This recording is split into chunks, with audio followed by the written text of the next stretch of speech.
Friends, good afternoon. मैं Chandni Pandey, everyday achieve the goal. Welcome you and YouTube channel. आज हम बात करेंगे कताई। इससे पहले हमने सारे रेसों को पढ़ लिया है, कवर कर लिया है। उसकी पीडीएफ मैंने अपने टेलीग्राम चैनल पे प्रोवाइड करा दी है। टेलीग्राम चैनल का नाम है हमारा एवरीडे अचीव द गोल।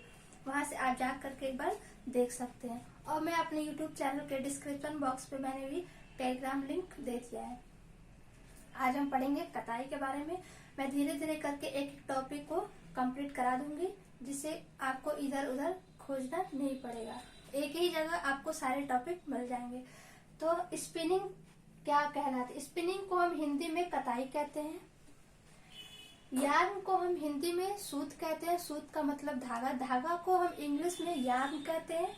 निर्माण, कंस्ट्रक्शन, ये तो आप समझ रहे होंगे। फिर अब हम देखते हैं कि हमारी कताई किसे कहते हैं, कताई क्या होती है। तो वस्त्र निर्माण के लिए रेशों से धागे तक का जो सफर होता है, हमारे कहने का ये मतलब है कि जब हम रेशा बनाते हैं, रेशे से लेकर के धागे तक का जितनी प्रक्रियाएं होती है, कॉर्डिंग, कॉम्बिंग, छटाई, बुनाई, जितनी प्रक्रियाएं होती हैं, इन प्रक्रियाओं से होकर के ही तो हमारा धागा तैयार होता है। इन रेशा से धागे तक की जितनी भी प्रक्रियाएं करके धागा निर्माण करते हैं, उसे हम स्पिनिंग कहते हैं। वो हमारा स्पिनिंग कहलाता है। फिर नेक्स्ट हमारा टॉपिक, धागे की बटाई के साथ साथ रेशों को आपस में सटाकर खींचा जाता है। जब धागे की बटाई की जाती है, बटाई का मतलब उसे छांट करके एक धागा एक बराबर में किया जाता है, तो उसके साथ साथ रेशों को आपस में सटाया जाता है, ऐंठन दिया जाता है। ऐंठन देने से काफी मजबूत हो जाता है और जल्दी खुलता नहीं है। तो ऐंठन देने की जो प्रक्रियाएं होती है, उसे हम क्या कहते हैं? तो उसे हम ड्राइंग आउट कहते हैं। उसे हम ड्राइंग आउट कहते हैं। तो ये तो रहा हमारे निर्माण कताई। कताई किसे कहते हैं, आप लोग को समझ में आ गया कि रेशा से धागा बनाने तक की जो प्रक्रियाएं होती है, वो हमारी कताई कहलाती है। नेक्स्ट हमारा तकली और चरखा। ये क्या है? तो जब ये सारी कताई का निर्माण होने लगा था, तो उस समय लोगों ने तकली का आविष्कार किया था। तकली क्या है? तो तकली में हमारा बहुत ज्यादा रेशा तैयार होता था, श्रम भी कम लगता था, लेकिन कपड़ा जो है, धागा जो है, अच्छे क्वालिटी का नहीं हो पाता था, जिसके कारण धीरे धीरे उन्होंने एक चरखे का भी आविष्कार किया। तो सबसे पहले हम पढ़ेंगे तकली क्या होता है। तो तकली पहला यंत्र है हमारे मानव जाति के लिए। सबसे पहला यंत्र धागा निर्माण के लिए तकली था। तो सबसे पहला यंत्र कौन था? तकली। तकली को हम इंग्लिश में स्पेंडल कहते हैं। ठीक है, तकली को हम स्पेंडल कहते हैं, SPINDL, स्पेंडल कहते हैं। ठीक है, ये तकली होता कैसा है? तो तकली एक ये लंबा सा होता है 7 इंच का।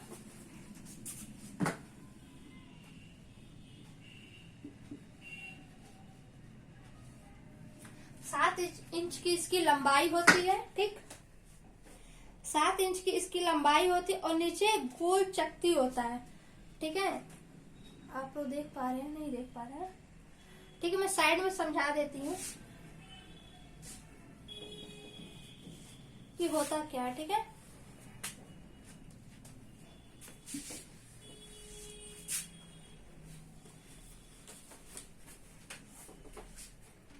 देख, इसमें एक धातु से निर्मित 7 इंच की एक लंबी छड़ होती है। इसकी एक लंबाई होती है, आप लोग देख पा रहे होंगे। ये क्या है? हमारा तकली। ये तकली है, जिसमें 7 इंच का एक छड़ होता है, धातु का बना होता है। ये 7 इंच का होता है। ठीक, 7 इंच का छड़ होता है। इस छड़ के नीचे सिरे पर एक गोला चकती लगी होती है। इस छड़ के नीचे सिरे पर एक गोल सी चकती लगी रहती है। ठीक है, छड़ के ऊपर सिरे पर एक हुक लगा रहता है। छड़ के ऊपर सिरे पर एक हुक लगा रहता है, जिसमें धागा फंसाया जाता है। इसी हुक द्वारा रेशों को फंसाया जाता है। इसी हुक द्वारा क्या किया जाता है? रेशों को फंसाया जाता है। ठीक है, ये हमारा रेशा हो गया। रेशों को फंसाया जाता है। रुई की पोनी को हुक से फंसाकर थोड़ी लंबाई तक खींचा जाता है। तो जब हम रेशा तैयार करते हैं, तो आपने उसमें सुना होगा कि पोनी बनाते हैं। रेशे को क्या करते हैं, पोनी बनाते हैं। उस पोनी को ला करके हम यहाँ रखते हैं और उसमें से एक ला करके इसमें फंसा देते हैं, जिसमें क्या होता है, ये हमारा पोनी हो गया। ठीक है, इस पोनी को क्या करेंगे हम, इस पोनी से ही तो ये धागा निकल रहा है, ले जाके उसमें फंसा देंगे।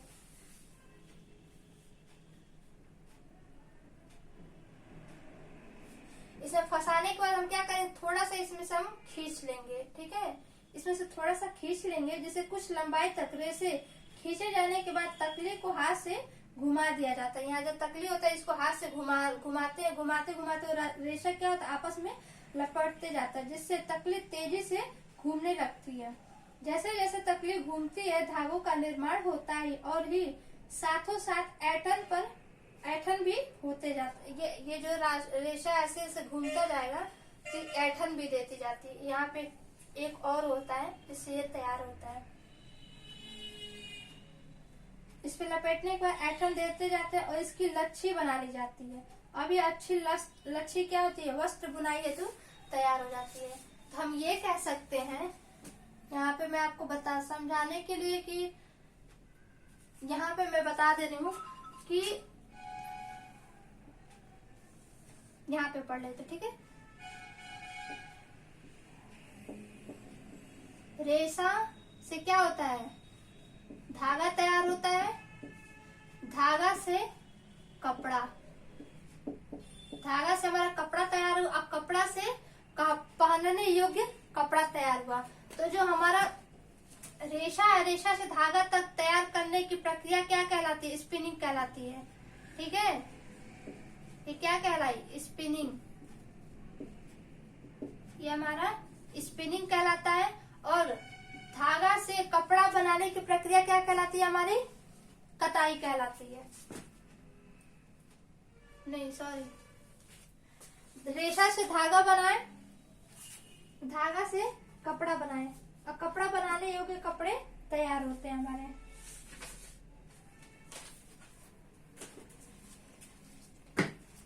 यहाँ पे बुनाई, इसे हम बुनाई कहते हैं, वीविंग,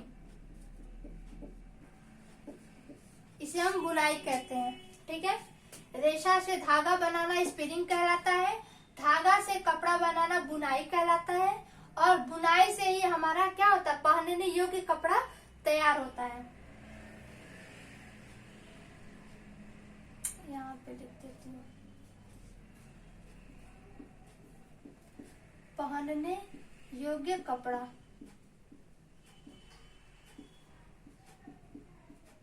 ठीक है, ये कपड़े तैयार होते हैं। ठीक है, तो बुनाई कहलाते हैं। और कपड़ा से पहनने योग्य कपड़ा तैयार क्या कहलाता है, हमारा स्टिचिंग कहलाता है, मतलब सिलाई करना।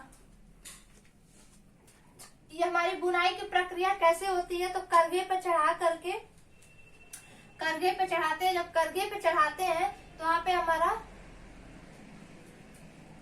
जब करघे पे चढ़ाते हैं तो वहां पे हमारा क्या होता है, एक ताना होता है और एक बाना होता है। तो जब ताने पे बाना चढ़ाया जाता है, इस तरह से हमारी वीविंग की जाती है, बुनाई की जाती है। इस तरह से हमारा कपड़ा तैयार होता है। धागे से ही, धागे को कभी एक ताना और एक बाने पे कर करके करघे पे चढ़ाया जाता है। ठीक है, तो ये जो लंबा धागा होता है इसे हम क्या कहते हैं, बाना कहते हैं, ताना कहते हैं सॉरी। और ये जो होता है इसे हम ताना कहते हैं, यहाँ लिख देते हैं ताना। और ये जो लंबा धागा होता है इसे हम क्या कहते हैं, बाना, ताना बाना कहते हैं। ठीक है, क्योंकि यहाँ पे तनाव पड़ता है और इसके हम डालते जाते हैं। इस तरह से हमारे कपड़े तैयार हो जाते हैं और यही कपड़े हमारे वीविंग कहलाते हैं। वीविंग, बुनाई करना ही हमारा वीविंग कहलाता है। ठीक है, तो रेशा से धागा तैयार हुआ, धागे से कपड़ा तैयार हुआ, कपड़े से पहनने योग्य कपड़ा तैयार हुआ। तो रेशा से धागा बनाना स्पिनिंग कहलाता है, धागे से कपड़ा बनाना बुनाई वीविंग कहलाता है और ये कपड़ा से पहनने योग्य कपड़ा क्या कहलाता है, स्टिचिंग, कढ़ाई, सिलाई कहलाती है। ठीक है, तो ये रहे हमारे कुछ प्रक्रियाएं, इसके बारे में यहीं तक हम बात करेंगे। अब हम पढ़ेंगे चरखा, चरखे के बारे में बात करते हैं। तो मैं इसे रिमूव करती हूँ, आप स्क्रीनशॉट ले सकते हैं। जो ना समझ में आए आप कमेंट बॉक्स में पूछ सकते हैं। आप ऐसे स्क्रीनशॉट ले लीजिए, मैं साइड हो जा रही हूँ।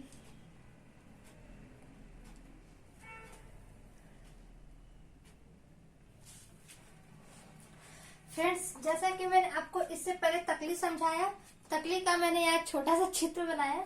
आपको शायद चित्र में समझ में आ रहा होगा कि ये सूत है, ये 7 इंच का ये जो धागा तैयार होता है, ये छोटा सा ये जो कुंठल फंसाया जाता है, इसी में रेशे को फंसाते हैं, ये हमारा तकली कहलाता है।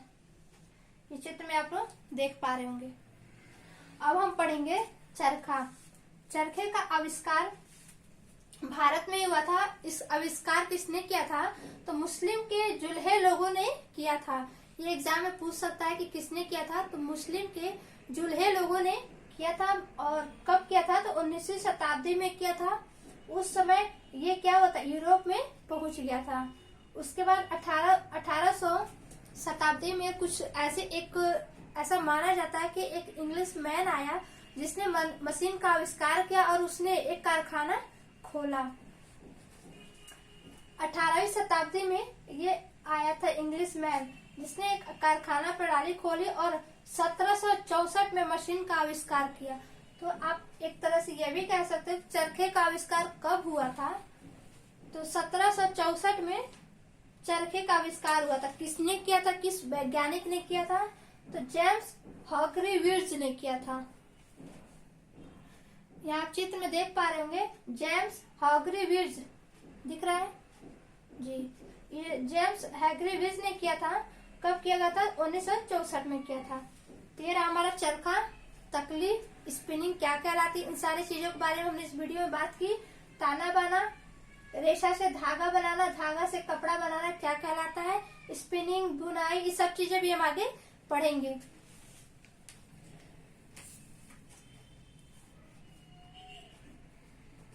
ये रहे सारी चीजें। अब हम बात करेंगे रेशों से धागे का निर्माण, इसके बारे में अब हम पढ़ेंगे। तो रेशों से धागे के निर्माण जो उसके बारे में थोड़ा सा यहाँ पे बता दे रही हूँ कि सभी प्राकृतिक वर्गों के रेशे भिन्न भिन्न लंबाई के होते हैं। कुछ वर्गों के रेशे कपास, लिनन, जूट की लंबाई अत्यधिक क्या होता है, कम होता है, जबकि कुछ रेशों की लंबाई क्या होती है, बहुत ज्यादा होती है। जैसे 12 फीट 14 फीट तक का, 400 फीट तक का होता है, 4000 तक भी होता है। तो ये कौन से रेशे हैं? जो सिल्क होते हैं, कृत्रिम रेशे जो रासायनिक प्रक्रियाओं के द्वारा तैयार किए जाते हैं, काफी लंबे होते हैं। वह इन्हें अपनी इच्छा अनुसार चाहे जितना लंबा कर देते हैं। तो ये तो रहे कुछ रेशे। सभी मानवकृत रेशों की लंबाई इच्छा अनुसार प्रयोग के अनुसार रखी जाती है, जिससे अविरल लंबाई बनाए जाते हैं। फिर लंबाई के आधार पर रेशों को 2 भागों में बांटते हैं। मैंने एक टेलीग्राम पे टेस्ट लिया था, वहां भी मैंने पूछा था कि लंबाई के आधार पर रेशे को कितने भागों में बांटते हैं? तो 2 भागों में बांटते हैं। कौन सा? पहला है स्टेपल रेशा, दूसरा है फिलामेंट रेशा। तो स्टेपल रेशा किसे कहते हैं? ये रेशे अविरल होते हैं। जो लंबे रेशे होते हैं, जो काफी लंबे होते हैं, उसे हम स्टेपल रेशा कहते हैं। और जो छोटा होता है उसे हम क्या कहते हैं, जो लंबे होते हैं उसे हम फिलामेंट कहते हैं। जो छोटा होता है उसे हम स्टेपल कहते हैं। जो छोटा रेशा होता है जिससे हम मोजा, गंजी, सारे कपड़े बनाने के काम आते हैं। और जो लंबे रेशे होते हैं एक अच्छे वस्त्र तैयार किए जाते हैं। तो जैसे कि आप सिल्क ले लो, सिल्क क्या है, फिलामेंट रेशा जिसकी लंबाई 12 से क्या होती है, 4200 तक की फीट होती है। कृत्रिम रेशों को फिलामेंट या स्टेपल किसी रूप में भी तैयार किया जा सकता है, क्योंकि हम अपनी इच्छा अनुसार तैयार कर रहे हैं। यह वस्त्र के प्रकार और अनुरूप का प्रयोजन पर निर्भर होता है। फिलामेंट के रेशे गहरे होते हैं, दोहरे बहुरेशीय धागे बनाए जाते हैं। लंबे रेशों में छेद कम होता है। लंबे रेशों में छोर का ये मतलब होता है कि उसमें स्पेस कम होता है। जो लंबे रेशे होते हैं काफी अच्छे होते हैं, उसमें गांठें नहीं होती। एक रेशा तैयार किया, एक लंबा लंबा अच्छा सा रेशा तैयार, जैसे हमारा पैंट शर्ट का कपड़ा होता है, ये क्या होता है, फिलामेंट के रेशे से ही तो तैयार होता है। गर्ल्स के जो सूट के कपड़े आते हैं, साड़ियां हुई, ये सारे क्या है, फिलामेंट के रेशों से तैयार होते हैं। जो लंबे रेशे होते हैं उनसे तैयार किए जाते हैं। एक रेशे धागों को एक साथ मिलाकर ऐंठन देकर दोहरा धागा बनाया जाता है। इसे हम क्या कहते हैं, फिलामेंट कहते हैं। ये काफी इंपॉर्टेंट है, आप लोग याद रखिएगा। तो छोटे छोटे रेशों को हम क्या कहते हैं, स्टेपल कहते हैं।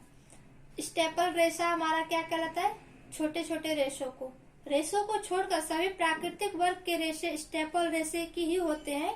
इन्हें पास पास सटा करके ऐठन दे करके अविरल लंबाई बनाए जाते हैं। इनसे बने धागे को स्पून कहते हैं। स्पून क्यों कहते हैं? क्योंकि ये छोटा होता है। छोटे छोटे रेशों को इंच अथवा सेंटीमीटर में नापते हैं। ये सारी चीजें मैं यहाँ पे लिख दे रही हूँ इसे रिमूव करके। उसके बाद इन दोनों के बारे में हम बात करेंगे। आप चाहे तो इसे स्क्रीनशॉट ले सकते हैं।